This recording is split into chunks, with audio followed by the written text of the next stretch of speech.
是哟，各位同学，大家好了。好，我每次上台重来一次。好，各位同学，大家好。好。还好，都比我有精神。好，我跟你讲哦，我每次呢都会先重申，你来参加这样的讲座，必须要先建立一个很健康的心态，就是如果我们待会讲的东西刚好都跟你的一样，那你就心里偷偷笑一下，不要站起来说你跟我都赶快我怎样，然后就出去了这样，不要这样，很难过的哦。南部都会有比较直爽的民众这样子，那你们就 OK， 这心里知道就好。但如果跟你自己心里面的不太一样，平常在做的不太一样，尤其又觉得不太一样就算了，还不太能接受的话，向老师这边要比较客气的跟大家讲，我们这边分享的东西都是上榜的同学他们怎么做，或者是我们观察了那么多年同学考上的经验、考上的模式，我们截取出来给你有用的。搞不好其实你超特别，一目十行，你不用这样做，那是 OK 的，我说 OK。但是呢，不能，我们没有强迫你们啦，就是尽量参考，好不好？尽量参考。不过跟考选部怎么改你的作文，怎么改你的申论题，这些我就会很老实跟你讲。好，你不接受你换，好，对不对？好，来，拿出来，翻到第一页，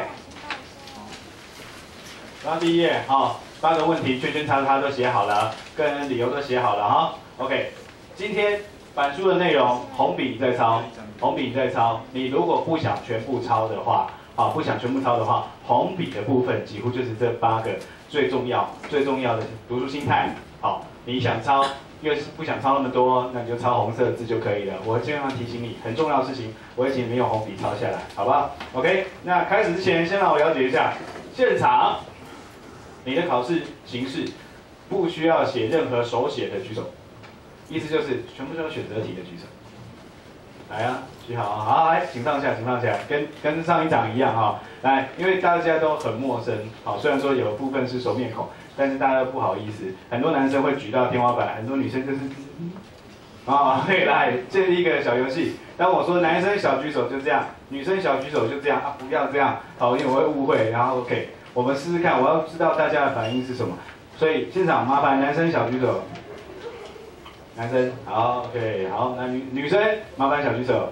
好，你的考试题目里面不需要手写，只有全部都是选择题的小举手。好，来这几个同学，你们今天来就来对了。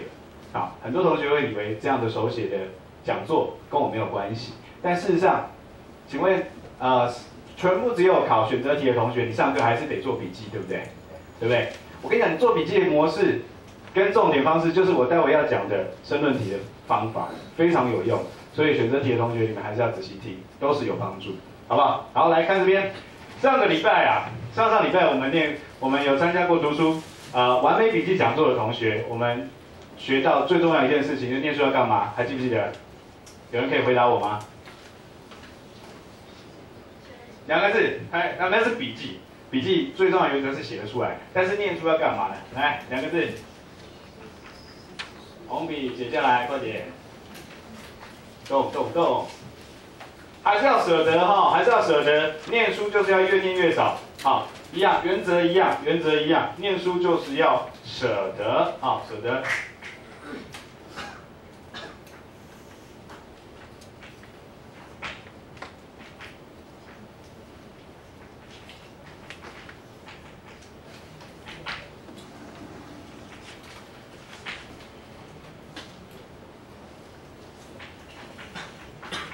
好，写完之后呢，麻烦看到你们讲义上的第5个问题越难的题目你该怎么办呢？